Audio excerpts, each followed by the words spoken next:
നമസ്കാരം. ABC chat with the ഓതറിലേക്ക് സ്വാഗതം. ABCയുടെ പ്രേക്ഷകർക്കായി യുവ കഥാകൃത്തുക്കളിൽ, എഴുത്തുകാരിൽ, സാഹിത്യകാരന്മാരിൽ ഏറ്റവും ശ്രദ്ധേയനായ, വളരെ ചെറുപ്പക്കാരനായ ഒരു കഥാകൃത്താണ്, ഒരു എഴുത്തുകാരനാണ്, ഒരു മികച്ച സാഹിത്യകാരനാണ് നമ്മളോടൊപ്പം ഉള്ളത്. അഖിൽ പി ധർമ്മജൻ. ആലപ്പുഴ സ്വദേശിയാണ്. ആലപ്പുഴയിലെ പാതിരപ്പള്ളിയിലാണ് അദ്ദേഹത്തിൻ്റെ വീട്. ജനിച്ചതും വളർന്നതും പഠിച്ചതുമൊക്കെ. അദ്ദേഹം ചെന്നൈയിൽ പോയി അവിടെ നിന്ന് ജീവിതാനുഭവങ്ങൾ ചേർത്തുകൊണ്ട് ഒരു മികച്ച നോവൽ, ഒരുപാട് കോപ്പികൾ മലയാളത്തിൽ പോയി, ഏതാണ്ട് 3 ലക്ഷത്തിലധികം കോപ്പികൾ വിറ്റഴിച്ചൊരു പുസ്തകം, ഒരു നോവലാണത്. ഇന്ന് അദ്ദേഹം ABCയുടെ പ്രേക്ഷകർക്കായി നമ്മളോടൊപ്പം ഇവിടെ ഈ സന്ധ്യയ്ക്ക് നമ്മളോടൊപ്പം ചേരുന്നു. നമസ്കാരം, താങ്കൾക്ക് സ്വാഗതം. നമസ്കാരം, താങ്ക് യു. അദ്ദേഹത്തിനോടൊപ്പം ഇന്ന് നമ്മുടെ ഈ ഇതിൽ പങ്കെടുക്കുന്നത് നമ്മുടെ പ്രിയങ്കരനായ അഹമ്മദ് മാഷാണ്. അഹമ്മദ് മാഷ് സാഹിത്യകാരന്മാരുടെ ഇഷ്ടതോഴനാണ്, നന്നായിട്ട് പുസ്തകങ്ങൾ വിലയിരുത്തുന്നയാളാണ്. അദ്ദേഹത്തിനും ഈ പരിപാടിയിലേക്ക് സ്വാഗതം. നമസ്കാരം മാഷ്. നമസ്കാരം. അഖിൽ പി ധർമ്മജൻ ABC ഫ്ലോറിൽ ബുക്ക് വ്യൂ എന്ന പ്രോഗ്രാമിൽ എത്തിച്ചേർന്നതിൽ വല്ലാത്ത സന്തോഷമുണ്ട്. പ്രധാനപ്പെട്ടൊരു കാര്യം, പുതിയ കാലത്തെ വായനാ സംസ്കാരത്തെ ഏറെ സ്വാധീനിച്ച എഴുത്തുകാരിൽ മുമ്പൻ എന്ന് തന്നെ ഞാൻ പറയും. കാരണം എന്നെ അഖിലിനെ വായിപ്പിച്ചത് എൻ്റെ മക്കളാണ്. ഞാൻ അത് വായിച്ചിട്ടുണ്ട്, ഇത് വായിച്ചിട്ടുണ്ട് എന്നൊക്കെ പറയുമ്പോൾ റാം കെയർ ഓഫ് ആനന്ദി വായിച്ചിട്ടുണ്ടോ എന്ന് ചോദിക്കുന്നവരാണ്. റാം കെയർ ഓഫ് ആനന്ദി മലയാള വായനയിൽ ഒരു പുതിയ ഭാവുകത്വം സൃഷ്ടിച്ചിട്ടുണ്ട്. പുതിയ കാലഘട്ടത്തിൻ്റെ ഒരു വലിയ മാറ്റത്തിൻ്റെ അടയാളമായിട്ട് ആ പുസ്തകം മാറിയിട്ടുണ്ട്. തീർച്ചയായിട്ടും റാം കെയർ ഓഫ് ആനന്ദിയെ പോലെ ഒരു പുസ്തകം എഴുതിയിട്ട് ബെസ്റ്റ് സെല്ലറായിട്ട് മാറിയൊരു എഴുത്തുകാരൻ, അത് മാത്രമാവില്ല അദ്ദേഹത്തിൻ്റെ അനുഭവം. അങ്ങനെ ഒരു എഴുത്തുകാരൻ എങ്ങനെയുണ്ടായി? ആ എഴുത്തുകാരൻ്റെ ഒരുപക്ഷെ എഴുത്തുകാരനായി ഇന്നിപ്പോൾ അറിയപ്പെടുന്ന ഒരു ഞങ്ങളുടെ മുമ്പിലിരിക്കുന്ന സെലിബ്രിറ്റിയായ ഒരു എഴുത്തുകാരനായതിൻ്റെ പിന്നിൽ വലിയ സ്ട്രെയിൻ ഉണ്ടാവും, സ്ട്രഗിൾ ഉണ്ടാവും. അങ്ങനെ അത് പറയാൻ ഇന്നിപ്പോൾ ഞാൻ തീർച്ചയായിട്ടും ആ പുസ്തകത്തെക്കുറിച്ച് അല്ല പറയുന്നത്. ഇന്ന് നമുക്ക് അഖിലിനെ കേൾക്കാനുള്ള ദിവസമാണ്. ഞങ്ങൾ ചെറിയ എപ്പിസോഡുകളായി ആണ് പ്രേക്ഷകരോട് സംസാരിക്കുക. അഖിൽ എന്ന എഴുത്തുകാരൻ പിറന്ന കഥ, വളർന്ന കഥ, ഇതുവരെ എത്തിച്ചേർന്ന കഥ അഖിൽ പറഞ്ഞു തുടങ്ങും പ്ലീസ്. എൻ്റെ കഥ പറയാൻ തുടങ്ങുകയാണെങ്കിൽ ചെറുപ്പത്തിൽ തന്നെ, തീരെ ചെറുപ്പത്തിൽ തന്നെ കഥ പറയുന്ന ഇഷ്ടമാണ്. കൂട്ടുകാരോടൊക്കെ കഥ പറയും, എല്ലാവരോടും കഥ പറയും, വർത്തമാനം പറയും ഇഷ്ടം പോലെ. അപ്പോൾ അതിനുശേഷം പിന്നെ വർത്തമാനം പറഞ്ഞ് ഒരേ കാര്യങ്ങൾ പറഞ്ഞു അടുത്തപ്പോൾ പിന്നെ എഴുതി തുടങ്ങിയതാണ്. അങ്ങനെ അതിനുശേഷം പിന്നെ ഒരു 7ാം ക്ലാസ്സിൽ പഠിക്കുന്ന സമയത്താണ് നോവൽ ഫസ്റ്റ് ഒരെണ്ണം എഴുതുന്നത്. അപ്പോഴും അറിയത്തില്ല ഇത് നോവലാണെന്ന് അറിയില്ല. അതിനുശേഷം ലൈബ്രറിയിൽ മെമ്പർഷിപ്പ് എടുത്തിട്ട് വായിച്ച് മനസ്സിലാക്കി ഇതൊക്കെയാണ് നോവൽ, ഇതാണ് ചെറുകഥ എന്ന് മനസ്സിലായി. അങ്ങനെ പിന്നെയും വർഷങ്ങൾ മുന്നോട്ട് പോയി. പിന്നെ എഴുത്ത് സീരിയസ് ആയിട്ട് എടുത്തു. വായനയുണ്ട്, എഴുത്തുമുണ്ട്. ആ സമയത്ത് പഠനം, വിദ്യാഭ്യാസം, ഔപചാരിക പഠിക്കുന്നതിന് കുഴപ്പമില്ല, ഞാൻ ബാധിച്ചിട്ടില്ല, ഒന്നും ബാധിച്ചിട്ടില്ല. ഞാൻ പരീക്ഷയ്ക്കൊന്നും അങ്ങനെ മാർക്ക് ബെസ്റ്റ് ആകത്തില്ലെങ്കിലും തോൽക്കാറില്ല. പാതിരപ്പള്ളിയിൽ നിന്ന് കഴിഞ്ഞ് കോളേജ് എവിടെയായിരുന്നു? കോളേജൊക്കെ ഇവിടെ ചെന്നൈയിൽ പഠിച്ചിട്ടുണ്ടായിരുന്നു, ഫിലിം അക്കാഡമിയിൽ. പിന്നെ ആലപ്പുഴ തന്നെ പോളിടെക്നിക്കിലാണ് പഠിച്ചത്, മെക്കാനിക്കലാണ് പഠിച്ചത്. മെക്കാനിക്കൽ പഠിച്ചിട്ട് 1 വർഷം ജോലി ചെയ്തിട്ടുണ്ട്, 1.5 വർഷത്തോളം ജോലി ചെയ്തിട്ടുണ്ടായിരുന്നു. ആദ്യം എഴുതിയ ഓജോ ബോർഡ്. അതെ, ഒഫീഷ്യലി നമുക്ക് പറയാൻ പറ്റുന്ന ഓജോ ബോർഡ്. അതിന് മുന്നേ എഴുതിയിട്ടുണ്ട്, പക്ഷേ നമുക്ക് അതൊക്കെ നഷ്ടപ്പെട്ടു പോയി. ഞാൻ അച്ഛനാണ് എനിക്ക് ഏറ്റവും കൂടുതൽ ഇത് തന്നിട്ടുള്ളത്, സപ്പോർട്ടെന്നല്ല, എതിര് നിന്നിട്ടുള്ളത്. അതെ, എഴുത്തിനെതിരാണ്. അപ്പം അച്ഛന് ഇഷ്ടമല്ലായിരുന്നു എഴുതുന്നത്. അപ്പോൾ ഈ സാധനങ്ങൾ എഴുതി കഴിഞ്ഞാൽ എടുത്തിട്ട് കത്തിക്കുക, അങ്ങനെയുള്ള പരിപാടിയൊക്കെ ചെയ്യും. അപ്പം നോവലൊക്കെ 5-6 എഴുതി വെച്ചാലും നമ്മൾ ജീവിതം കൈവിട്ടു പോകുമെന്ന് വെച്ചിട്ടാണോ? മോശം എഴുത്തുകാരുടെ മാതൃക കണ്ടിട്ടാണോ? ഒന്നും വായിച്ചിട്ടല്ല. അപ്പോൾ അച്ഛന് ഒരു ചിന്ത വന്നു, അതായത് ഇങ്ങനെ എഴുത്തിന്റെ പിന്നാലെ പോയിട്ടുണ്ടെങ്കിൽ ഇവന്റെ ജീവിതം നശിക്കും, അങ്ങനെ പഠിക്കുന്ന. അതെ, തീർച്ചയായിട്ടും. അപ്പോൾ ഞാനൊരിക്കലും അച്ഛനന്ന് അത് എതിർത്തുകൊണ്ട്, പക്ഷെ കൂടെ നിന്ന് സപ്പോർട്ട് ചെയ്തിരുന്ന ഞാൻ ഇത്ര വാശിയിൽ ഞാനൊന്നും ചെയ്യില്ലായിരുന്നു. അപ്പം അച്ഛൻ ഇങ്ങനെ വീട്ടിലിരുന്നിട്ട് ഞാനിങ്ങനെ ചെയ്യുന്നതൊക്കെ കാണുമ്പോൾ ലൈബ്രറിയിൽ നിന്ന് ബുക്ക് കൊണ്ടുവന്നാൽ എടുത്തിട്ട് കത്തിക്കും. അപ്പം അങ്ങനെ ലൈബ്രറിയിലെ മെമ്പർഷിപ്പൊക്കെ കട്ടായി. അപ്പോൾ ബുക്കൊക്കെ ഒളിപ്പിച്ച് വെച്ചാൽ വായിക്കുന്നതൊക്കെ. അപ്പം അത്രയും വീട്ടിൽ നിന്ന് അത്രയും പ്രശ്നമുള്ളത് കൊണ്ട് തന്നെ ഞാൻ ഒളിച്ചിരുന്ന് എഴുതും, ബെഡിൻ്റെ അടിയിലൊക്കെ ഒളിപ്പിച്ച് വെക്കും. അപ്പോൾ ഇതൊക്കെ കഴിഞ്ഞപ്പോഴേക്കും കുറേ നാൾ കഴിഞ്ഞപ്പോൾ എനിക്കിത് പബ്ലിഷ് ചെയ്യണമെന്നുള്ള ആഗ്രഹമായി. അപ്പോഴാണ് ഓജോ ബോർഡ് എഴുതി കഴിഞ്ഞത്. +2 വെക്കേഷൻ സമയത്ത് 17 വയസ്സുള്ള സ്വകാര്യമായിട്ട് എഴുതി വെച്ചു. അപ്പോൾ ഇതിനുശേഷം ചേട്ടൻ ആ സമയത്ത് ഒരു സെക്കൻഡ് ഹാൻഡ് കമ്പ്യൂട്ടർ വാങ്ങിയിട്ടുണ്ടായിരുന്നു. അപ്പോൾ മലയാളം ടൈപ്പിംഗ് അതിൻ്റെ അത് പഠിച്ചിട്ട് ഇത് ടൈപ്പ് ചെയ്തു. ടൈപ്പ് ചെയ്ത് അപ്പം നമുക്ക് ഗൂഗിൾ മലയാളം ഇൻപുട്ട് എന്ന് പറഞ്ഞിട്ട് ഒരു സോഫ്റ്റ്വെയർ ഉണ്ട്, നമുക്ക് ടൈപ്പ് ചെയ്ത് കഴിഞ്ഞാൽ മലയാളത്തിൽ വരും. അപ്പോൾ ഈസി ആയിരുന്നു ഭയങ്കരമായിട്ട്. അങ്ങനെ അത് ടൈപ്പ് ചെയ്ത് ഫുള്ളൊരു 37 ചാപ്റ്ററായിട്ട് ഡിവൈഡ് ചെയ്തിട്ട് ഫേസ്ബുക്കിൽ കഥ എന്ന് പറഞ്ഞൊരു പേജ് തുടങ്ങി. എന്നിട്ട് അതിൻ്റെ അത് പോസ്റ്റ് ചെയ്തു. സ്വന്തമായിട്ട് തുടങ്ങിയതാണോ? സ്വന്തമായിട്ട് തന്നെ തുടങ്ങിയതാണ്. കഥ വായിക്കുന്ന ലൈക്ക് ചെയ്യുന്നവർ കഥ ഇഷ്ടമുള്ളവരാണല്ലോ. അങ്ങനെ കഥ വായിക്കാനായിട്ട് ആരും വന്നില്ല. ഒന്നാമത്തെ ചാപ്റ്റർ ഇട്ടു, രണ്ടാമത്തെ ഇട്ടു, ആരും വരുന്നില്ല വായിക്കാൻ. മൂന്നാമത്തെ ഇട്ട് നാലാമത്തെ ഇട്ടപ്പോൾ ഞാൻ ഓർത്ത് ഇത് ഈ പരിപാടി നിർത്താം. കാരണം കൂട്ടുകാർ കളിയാക്കുന്നുണ്ട്, നാട്ടുകാർ കളിയാക്കുന്നുണ്ട്, എന്തായി കാണിക്കുന്നത്, എൻ്റെ പ്രൊഫൈലിൽ ഇട്ടിട്ടും ആൾക്കാർ കളിയാക്കുന്നുണ്ടായിരുന്നു. അപ്പം ഞാൻ ലാസ്റ്റ് വിചാരിച്ചെങ്കിൽ വിട്ടേക്കാത്. അങ്ങനെ ഒരു 6ാമത്തെ ചാപ്റ്റർ ഇട്ടു, 7ാമത്തെ കൂടി ഇട്ടിട്ട് ഞാൻ നിർത്തുമെന്ന് തീരുമാനിച്ചു. ആ 7ാമത്തെ ചാപ്റ്ററിൽ ഒരാൾ കമൻ്റ് അടിച്ചു, ഇത് കൊള്ളാമല്ലോ എന്ന് പറഞ്ഞു. ആദ്യമായിട്ട് ഒരാൾ. അപ്പം എനിക്ക് സന്തോഷമായി. അപ്പം ഞാൻ വിചാരിച്ചു അങ്ങനെയാണെങ്കിൽ ഇവന് വേണ്ടിയിട്ട് ഞാൻ ഈ 37 ചാപ്റ്ററും പോസ്റ്റ് ചെയ്യുമെന്ന് വിചാരിച്ചു. അവനിപ്പോ തിരിച്ചറിഞ്ഞിട്ടുണ്ട് ആരാന്ന്? അയ്യോ, ആൾ എൻ്റെ ബെസ്റ്റ് ഫ്രണ്ടാണ് ഇപ്പോൾ. വിഷ്ണു എന്ന് പറഞ്ഞൊരു നന്ദി പറയണം. അതെ തീർച്ചയായിട്ടും. ആ ഒരു കമൻറ്റ് ഭയങ്കര പ്രോത്സാഹനമായിരുന്നു. അപ്പോൾ പുള്ളി എൻ്റെ കോളേജിനടുത്ത് തന്നെ UIT എന്ന് പറഞ്ഞൊരു ക്യാമ്പസിലാണ് പഠിക്കുന്നത്, ആലപ്പുഴയിൽ. അപ്പോൾ ആൾ ക്ലാസ്സിൽ പോയിട്ട് ഇത് പറഞ്ഞു, ഇങ്ങനൊരു നോവൽ വരുന്നുണ്ട്, ആർക്കെങ്കിലും താല്പര്യമുണ്ട് വായിക്കാൻ പറഞ്ഞു. ആളുടെ ക്ലാസ്സിലുള്ള കുറച്ച് പേര് വായിക്കാൻ തുടങ്ങി. അപ്പോൾ നമ്മൾ ബസ് സ്റ്റോപ്പിലൊക്കെ നിൽക്കുമ്പോൾ ഇപ്പുറത്തെ കോളേജില്ല, ഒരേ കോമൺ ബസ് സ്റ്റോപ്പാണ്. അപ്പോൾ ഇവിടെ നിൽക്കുന്ന സമയത്ത് കുട്ടികൾ വന്നിട്ട് ചോദിക്കാൻ തുടങ്ങി, എഴുത്തുകാരനല്ലേ എന്നും പറഞ്ഞിട്ട്. അപ്പോൾ എനിക്ക് തിരിച്ചറിയാൻ തുടങ്ങിയപ്പോൾ ആൾക്കാരുടെ മുന്നിൽ തിരിച്ചറിയപ്പെടുന്നുണ്ട്. ബസ് സ്റ്റോപ്പിൽ നമ്മുടെ കൂട്ടുകാരുടെ മുന്നിൽ നമ്മൾ റൈറ്റർ എന്നും പറഞ്ഞ് മറ്റുള്ളവർ വന്ന് പരിചയപ്പെടുകയാണ്. അപ്പോൾ കൂട്ടുകാർ കളിയാക്കും, എത്ര രൂപ കൊടുത്തു എന്നും പറഞ്ഞിട്ട്. അപ്പം ഞാൻ പറയാം ശരി ആയിക്കോട്ടെ. അപ്പം നമ്മളിങ്ങനെ പരിഹസിക്കുക അങ്ങനെയുള്ളൊരു ക്രൗഡായിരുന്നു ചുറ്റും ഉണ്ടായിരുന്നത്. പിന്നീട് അതിനുശേഷം 37ാമത്തെ ചാപ്റ്റർ ഞാൻ ഇടുമ്പോൾ ആ 1ാമത്തെ വായനക്കാരിൽ നിന്നിട്ട് 37ാമത്തെ ചാപ്റ്റർ പോസ്റ്റ് ചെയ്യുമ്പോൾ എനിക്ക് 15,000-ന് മുകളിൽ വായനക്കാരുണ്ട് ഫേസ്ബുക്കിൽ. അപ്പോൾ അതിൻ്റെ അകത്ത് ഒരാൾ കമൻറ്റ് ഇട്ടു, ഇത് ബുക്കാക്കി കൂടിയെന്ന്. അപ്പം ഞാൻ പഠിക്കുകയാണ്. പിന്നെ ഓൾറെഡി ഇത് ഞാൻ പല പബ്ലിഷിംഗ് കമ്പനികളിൽ കൊടുത്ത് റിജക്റ്റ് ചെയ്ത് വിട്ടതാണ്. എന്താന്നിട്ട് അയച്ചിരുന്നു. എൻ്റെ സ്റ്റോറി ടെല്ലിംഗ് മെത്തേഡാണ്. അത് എല്ലാവർക്കും ഇഷ്ടപ്പെടണമെന്നില്ല. അത് ഇങ്ങനെ നമുക്ക് റിജക്റ്റ് ചെയ്ത് ഓരോ മെയിൽ വരികയും കോൾ വരികയും ചെയ്യുമ്പോൾ നമുക്ക് വിഷമം ഉണ്ടാകും. അപ്പം നമ്മൾ ചിലപ്പോൾ വിചാരിക്കും എഴുത്തുകാരനാവുന്നത് വിദൂര സ്വപ്നമാണ്. 2011 ആ ഒരു കാലഘട്ടം, 12 ആ ഒരു കാലഘട്ടമാണ്. കാരണം ഞാൻ അപ്പോഴാണ് കോളേജിൽ പഠിക്കുന്നത്. പിന്നെ കൂട്ടുകാരൻ്റെ ബൈക്കിൽ പെട്രോൾ അടിച്ച് ഞങ്ങൾ രണ്ടുപേരും കൂടി ഏതെങ്കിലും പബ്ലിഷിംഗ് കമ്പനികളിലൊക്കെ പോയി പ്രിന്റ് എടുത്തിട്ട് കൊടുക്കും. അപ്പോഴും അവര് ഇത് റിജക്ട് ചെയ്തല്ലേ ഇനിയും കൊണ്ടുവരുന്നത്. മലയാള ഭാവനയുടെ അല്ലെങ്കിൽ വായനയുടെ ഒരു കൾച്ചർ ഇന്നത്തെ ഒരു നിലയിൽ എത്തിയിട്ടില്ല. അതെ. പിന്നെ സ്റ്റോറി ടെല്ലിംഗ് മെത്തേഡ് അങ്ങനെ ആരും പറയുന്നില്ല. നോവലിനൊക്കെ ഒരു ഘടനയുണ്ട്, ഇന്നത് അങ്ങനെ ഒരു കൺവെൻഷണൽ മെത്തേഡേ നമുക്ക് പറ്റുള്ളൂ. പരമ്പരാഗത ശൈലി. അതിൽ നിന്ന് വേറിട്ട് അങ്ങനെ ഓജോബോർഡ് എന്ത് ചെയ്തു? പിന്നെ ഓജോബോർഡ് എന്നിട്ട് ഞാൻ ഈ പറഞ്ഞില്ലേ കമന്റ് ഇട്ടു ഒരാള്. ഞാൻ പറയും പൈസ ഇല്ല, ഞാൻ പഠിക്കുകയാണെന്ന് പറഞ്ഞു. അന്ന് ചെറിയ പ്രായമല്ലേ, ഞാൻ കാറ്ററിങ്ങിനൊക്കെ പോയൊക്കെ കിട്ടുന്ന 350 രൂപ അത്രയൊക്കെ ഉള്ളൂ. അപ്പം അതുകൊണ്ട് ബുക്ക് പബ്ലിഷ് ചെയ്യാൻ പറ്റത്തില്ല. പിന്നെ മിനിമം 1000 എണ്ണം പ്രിന്റ് ചെയ്യണം. ഇപ്പോഴത്തെ കണക്ക് മറ്റേ പ്രിന്റ് ഓൺ ഡിമാൻഡ് ഒന്നും അന്ന് ആയിട്ടില്ല, അറിയില്ല അതിനെ പറ്റിയിട്ട്.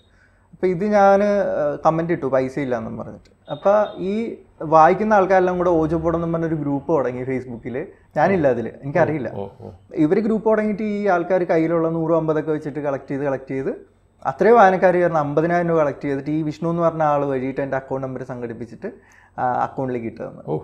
അപ്പോൾ ഒരു വിഷു സമയമായിരുന്നത് 2015 സമയത്ത്. അപ്പോൾ ഇതിങ്ങനെ കിട്ടുമ്പോൾ ഞാൻ ഒട്ടും പ്രതീക്ഷിച്ചില്ല. 50,000 രൂപ എന്ന് പറയുന്നത് 2015 ഇപ്പോഴും വലിയ തുകയാണ്. ഇപ്പോഴും അതെനിക്ക് വലിയ തുകയാണ്. അന്നെന്ന് പറയുന്നത് അത് ഭയങ്കര കോടി രൂപയുടെ വാല്യൂ ആണ് എനിക്ക്. അപ്പം ഞാനിത് കണ്ടപ്പോൾ ഞാനിങ്ങനെ ഒരു ATM പോയിട്ടാണ് ഞാനിത് സ്റ്റേറ്റ്മെൻറ്റ് എടുക്കുന്നത്. ഞാൻ അവിടെ മാറി ഇങ്ങനെ ഇരിക്കുക, എൻ്റെ യൂണിയൻ ബാങ്കിൻ്റെ അക്കൗണ്ടിലാണ്. ഞാനിങ്ങനെ പുറത്ത് മാറി ഇങ്ങനെ ഇരിക്കുക. എൻ്റെ അക്കൗണ്ടിൽ 50,000 രൂപ വന്നു. ബുക്ക് പബ്ലിഷ് ചെയ്യാൻ പറയുകയാണ് ഇവർ പോയിട്ട്. ഇതെന്ത് ചെയ്യണമെന്നറിയില്ല. സാധാരണ ഒരു വീട്ടിൽ ജനിച്ച ആളാണ്. ബുക്ക് വായിച്ചിട്ട് കയ്യിൽ പിടിച്ചിട്ടുള്ള പരിചയമല്ലാതെ ഈ ബുക്കിന് എന്ത് ക്വാളിറ്റിയാണ്, എങ്ങനെയാണിത് പ്രിൻ്റ് ചെയ്യുന്നത്, ഇതിൻ്റെ ഇപ്പോൾ എനിക്കെല്ലാം അറിയാം. എന്താണെന്ന് പറഞ്ഞിട്ട് ഇതെങ്ങനെയാണ്, കവർ എത്രയാണ്, 300 GSM ആണ് ഇതിൻ്റെ കവർ വരുന്നത്. അകത്ത് വരുന്നത് 70 GSM പേപ്പറാണ്. ഇതൊക്കെ അന്നറിയില്ല. അപ്പോൾ അന്ന് ഞാൻ ഇരുന്നിട്ട് ഓരോ പ്രസ്സിൽ പോയിട്ട് ഞാൻ ഇങ്ങനെ നോക്കും. ഇപ്പോൾ അവർ പറയും വൈറ്റ് പേപ്പറിൽ അടിച്ച് കഴിഞ്ഞാൽ കുറച്ചുകൂടെ കോസ്റ്റ് കുറവാണ്. യെല്ലോ ഷെയ്ഡ്, നാച്ചുറൽ യെല്ലോ എന്ന് പറയുന്നത് മഞ്ഞ കളറിൽ, അതിനാണെങ്കിൽ കുറച്ചുകൂടെ കൂടുതലാണ്. അപ്പം ഞാൻ ഓരോ പ്രസ്സിലും കയറി ഇറങ്ങി എസ്റ്റിമേഷൻ എടുത്തിട്ട് എനിക്ക് കുറവെന്ന് തോന്നിയ ഒരു കോഴിക്കോടുള്ള ഒരു പ്രസ്സുണ്ട്. അപ്പോൾ അവിടെ ചെന്നപ്പോൾ അദ്ദേഹം പറഞ്ഞു, നിൻ്റെ ഈ ടൈപ്പിംഗ് മലയാളം അല്ല വേണ്ടത്, DTP ആണ് വേണ്ടത്. അപ്പം ഞാൻ പറഞ്ഞാൽ ഇത് കൺവേർട്ട് ചെയ്തെടുക്കാം. ഇല്ല, അത് പറ്റില്ല, നീ അത് സെറ്റ് ചെയ്തിട്ട് വരണം, എവിടെയെങ്കിലും കൊണ്ടുപോയി DTP പേജ് മേക്കറോ അങ്ങനെ എന്തോ ഒരു ഇത് പറഞ്ഞു. അപ്പം ഞാൻ പറഞ്ഞു ശരിയെന്ന് പറഞ്ഞ് ഞാൻ ആലപ്പുഴ ഒരു DTP സെൻറ്ററിൽ വന്നിട്ട് ഞാൻ ഇത് ബുക്കിന് വേണ്ടിയിട്ട് ചോദിച്ചപ്പോൾ അവർ നല്ലൊരു എമൗണ്ട് വന്നു പെർ പേജ്. അപ്പോൾ അത്രയും കൊടുക്കാനായിട്ട് ഇതിൻ്റെ അകത്തുനിന്ന് മാറ്റിക്കഴിഞ്ഞാൽ പിന്നെ ബുക്ക് പ്രിൻ്റ് ചെയ്യാൻ പറ്റത്തില്ല. അപ്പം ഞാനിത് വീട്ടിൽ വന്നിട്ടിരുന്നിട്ട് സങ്കടപ്പെട്ട സമയത്ത് അമ്മ പറഞ്ഞ് നിനക്ക് തന്നെ ചെയ്തുകൂടാ. അപ്പോൾ അവന് ചേട്ടൻ്റെ കമ്പ്യൂട്ടറിൽ ഇതൊന്നും സപ്പോർട്ട് ചെയ്തില്ല, ഈ സോഫ്റ്റ്വെയർ, ചെറിയ കമ്പ്യൂട്ടറാണ്. അപ്പോൾ അമ്മ പറഞ്ഞ ഒരു കാര്യം ചെയ്യും, വളയൂരി തന്നിട്ട് പറഞ്ഞ് നീ ഒരു ലാപ്ടോപ്പ് വാങ്ങിയിട്ട്, നല്ലൊരു ലാപ്ടോപ്പ് വാങ്ങിയിട്ട് നീ പഠിച്ച് ചെയ്യും, അപ്പോൾ ആ പൈസയല്ലേ ആവത്തുള്ളൂ ലാപ്ടോപ്പ് വാങ്ങാനെന്ന് പറഞ്ഞു. എന്നിട്ട് മുത്തൂറ്റി കൊണ്ടുപോയി ഞാൻ പണയം വെക്കുന്നത്. അങ്ങനെ പണയം വെച്ചിട്ട് ഞാൻ ബിഗ് മില്യൺ ഡേ നടക്കുക ഫ്ലിപ്കാർട്ടിൽ. അപ്പോൾ അതിൽ ഒരു ഓഫറിലൊരു ലാപ്ടോപ്പ് വാങ്ങി ഞാൻ പ്രിൻ്റ് ഔട്ട് എടുത്ത് ഏതൊക്കെ കീയിൽ മലയാളം ലെറ്റേഴ്സ് ഉണ്ടെന്ന് സൈഡിൽ വെച്ചിട്ട് ടൈപ്പ് ചെയ്ത് പയ്യെ സ്പീഡാക്കി. എന്നിട്ട് ഞാൻ ഓജോപ്പോട്ട് ഇരുന്നിട്ട് DTP ചെയ്തു. പേജ് മേക്കർ പഠിച്ചു യൂട്യൂബിൽ നോക്കിയിട്ട്. പിന്നെ ചില ആൾക്കാരോട് പോയി ചോദിച്ചു എങ്ങനെയാണ് ചെയ്യുന്നത്, അടുത്ത പേജ് എങ്ങനെയാണ് ഇങ്ങനെ ചെയ്യുന്നത്, അങ്ങനെ ചോദിച്ച് അവർ പറഞ്ഞു തന്നു. കുറേ പേര് ഹെൽപ്പ് ചെയ്തു. നോക്കി കഴിഞ്ഞാൽ നന്ദിയുടെ വലിയൊരു ലിസ്റ്റ് കാണാം ഈ ബുക്കിൻ്റെ ഫ്രണ്ടിൽ. പൈസ തന്നവർ, DTP സഹായിച്ചവർ, അങ്ങനെയുള്ളവരൊക്കെ. അങ്ങനെ DTP ചെയ്തിട്ട് ഞാൻ കൃത്യം 1 മാസം കഴിഞ്ഞപ്പോൾ ഞാൻ ഈ പ്രസ്സിൽ ചെന്നിട്ട് കൊണ്ട് കൊടുത്തപ്പോൾ അയാൾ ചോദിച്ചു ഇതവിടെ ചെയ്തത്. ഞാൻ തന്നെ ചെയ്തെന്ന് പറഞ്ഞിട്ട് അദ്ദേഹം വിശ്വസിക്കുന്നില്ല. അപ്പോൾ എന്നിട്ട് ഇത് പുള്ളി കുറച്ച് കറക്ഷൻസ് ഉണ്ടായിരുന്നു, പുള്ളി അത് ആക്കി തന്നു. എന്നിട്ട് നമ്മൾ ഇത്രയും എഫേർട്ട് എടുക്കുകയാണ് ഒരു റൈറ്റർ ആകാൻ, ഒരു ബുക്ക് നമ്മുടെ കയ്യിൽ വരാൻ വേണ്ടിയിട്ട്. അങ്ങനെ ബുക്ക് പ്രിന്റ് ചെയ്തു. എത്ര കോപ്പി അടിച്ചു? 1000 കോപ്പി അടിച്ചു. അങ്ങനെ 1000 കോപ്പി അടിച്ചിട്ട് ഇത് ഒരു ദിവസം നല്ല മഴയുള്ള സമയത്ത് കൊണ്ടുവന്ന് വീട്ടിലിറങ്ങുന്നത്. അപ്പം ഞങ്ങളുടെ വീട്ടിലേക്കുള്ള വഴി മൊത്തം ചെളിഞ്ഞ് നിൽക്കുക. ഞാൻ തന്നെ കഥാ പബ്ലിക്കേഷൻസ്, അതായത് ആ പേജിന്റെ തന്നെ ഇത് വെച്ച് പേരിട്ടതാണ് കഥാ പബ്ലിക്കേഷൻസ്. അപ്പൊ ഒരു പെട്ടി വണ്ടിയിൽ കൊണ്ടുവന്നിട്ടാണ് ഈ കൊണ്ടുവന്ന് കൊറിയറിൽ കൊണ്ടുവന്നിട്ട് ഇങ്ങനെ വെക്കുന്നത്.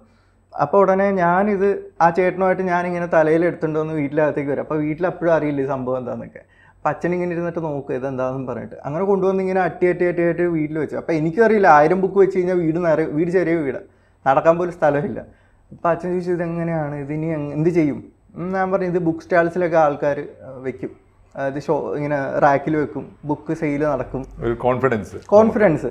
അങ്ങനെ അതും പറഞ്ഞിട്ട് ഞാൻ ആലപ്പുഴ ഒരു ബുക്ക് സ്റ്റാളിൽ ചെന്നിട്ട് ഞാൻ ഇത് കൊണ്ട് കൊടുത്തു 5 കോപ്പി. അപ്പോൾ അവർ പറഞ്ഞ് ഇത് വെക്കാൻ പറ്റില്ല എന്ന് പറഞ്ഞു ഇവിടെ. അതായത് നമ്മൾ സ്വന്തമായിട്ട് പ്രിൻറ്റ് ചെയ്തുകൊണ്ടെന്ന് വെച്ച് കഴിഞ്ഞാൽ അങ്ങനെ വെക്കാൻ പറ്റില്ല എന്ന് പറഞ്ഞു, ഏതെങ്കിലും പബ്ലിഷിംഗ് കമ്പനികളിൽ എടുക്കത്തുള്ളൂ എന്ന് പറഞ്ഞു. അങ്ങനെ അവിടുന്ന് ഞാൻ നേരെ കൊച്ചിക്ക് വന്നു. കൊച്ചിയിലും പലയിടത്തും നോക്കി, പലയിടത്തും വെച്ചില്ല. കോഴിക്കോട് ഈ പറഞ്ഞ കണക്ക് പല സ്റ്റാൾസിൽ പോയി, പക്ഷേ ഉയർന്ന കമ്മീഷൻ പറഞ്ഞു. അപ്പോൾ പ്രിൻറ്റിങ് ചാർജ് പോലും നമുക്ക് കിട്ടില്ല. പിന്നെ ലാസ്റ്റ് വീട്ടിലിങ്ങനെ ബുക്കിൽ വെച്ചാൽ അതടിച്ച് പോകാൻ പറ്റില്ലല്ലോ. അതിൽ ബാർകോഡ് ഒന്നും ഉണ്ടായിരുന്നില്ല അല്ലേ? സ്വന്തമായിട്ട് ചെയ്തല്ല. അപ്പോൾ ഒന്നും അറിയില്ല. കവർ തന്നെ ഒരാൾ ഹെൽപ്പ് ചെയ്തതാണ്. പിന്നീടാണ് ISBN നമ്പറൊക്കെ എടുക്കണമെന്നൊക്കെ 2ാമത്തെ എഡിഷൻ തൊട്ട് ISBN നമ്പറൊക്കെ എടുത്തത്. അങ്ങനെ 1ാമത്തെ എഡിഷൻ ഇങ്ങനെ വീട്ടിൽ ഇരിക്കുന്നത് കണ്ടപ്പോൾ എനിക്ക് സങ്കടമായി. ചെതലടിച്ച് പോകാൻ പറ്റില്ല. 1000 കോപ്പി അവിടെ ഇരിക്കുകയാണ്. അങ്ങനെ ഒരു ബാഗിൻ്റെ അകത്ത് കുറച്ച് കോപ്പീസ് എടുത്ത് വെച്ചിട്ട് ആലപ്പുഴ ബസ് സ്റ്റാൻഡിൽ പോയിട്ട് നിർത്തിയിട്ട ബസ്സുകളിൽ കൊണ്ടുപോയി പരിചയപ്പെടുത്തും. എൻ്റെ ബുക്കാണ്, പകുതി വിലയ്ക്ക് വാങ്ങാവോ എന്നിട്ട് കടക്കാർ പറയുന്ന പൈസേനെക്കാളും കൂടുതൽ ഇവിടുന്ന് കിട്ടും. അങ്ങനെ ചില ആൾക്കാർ സങ്കടം തോന്നി, ചിലർക്ക് സഹതാപം തോന്നിയിട്ട് ചിലർ വാങ്ങി.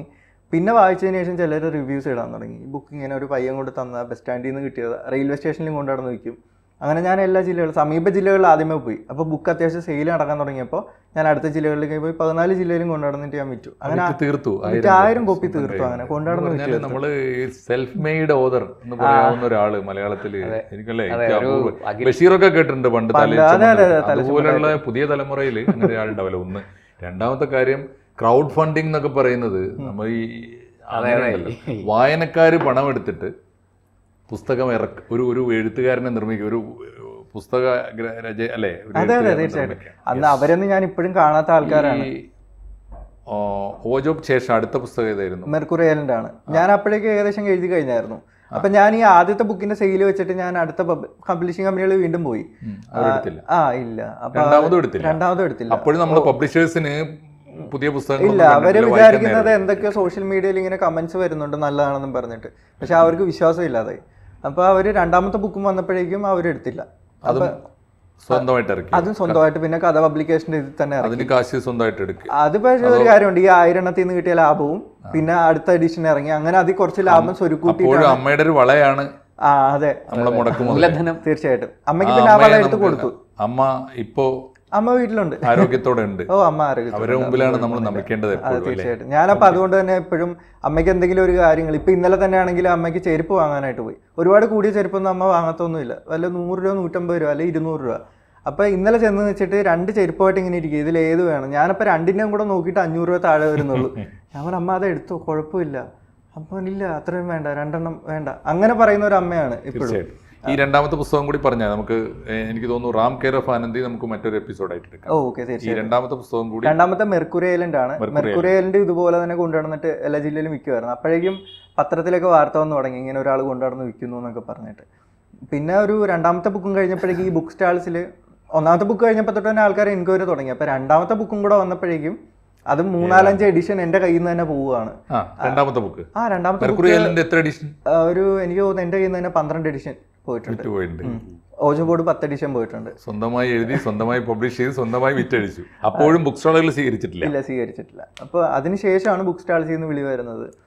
നമ്മുടെ പ്രസാധകരും നമ്മുടെ പുസ്തക വിൽപ്പനക്കാരും ഒക്കെ അല്ലേ, വായനാ സംസ്കാരത്തെ അറിയുന്നതിന് വല്ലാതെ വൈകിപ്പോകുന്നു എന്നതിന്റെ ഒരു യഥാർത്ഥ വിക്ടിമാണ് മലയാളത്തിന്റെ ഈ യഥാർത്ഥ സാഹിത്യകാരനെ തിരിച്ചറിയാൻ, യഥാർത്ഥ എഴുത്തുകാരനെ തിരിച്ചറിയാൻ ജനകീയമായ ഭാഷയിൽ, ജനങ്ങളുടെ ഭാഷയിൽ വൈകാരികമായി ഇടപെടുന്ന എഴുത്തുകാരനെ തിരിച്ചറിയാൻ വൈകുന്നു. പുതിയ കാലത്തിന്റെ ഭാവുകത്വം വല്ലാതെ വൈകിപ്പോകുന്നു. എന്തായാലും വലിയ എഴുത്തുകാരനെ കാണാൻ ഇത്രയും വൈകി എന്ന് പറഞ്ഞാൽ മലയാളം ലജ്ജിക്കണം എന്നാണ്. അല്ല, അങ്ങനെയില്ല. വലിയ എഴുത്തുകാരനായിട്ട് ഞാൻ പറയുന്നില്ല. എനിക്ക് ഭാഗ്യവും കൂടെ ഉണ്ട് പല കാര്യങ്ങളിലും. സീരിയസ് ആയിട്ട് ഭാഗ്യമുണ്ട്.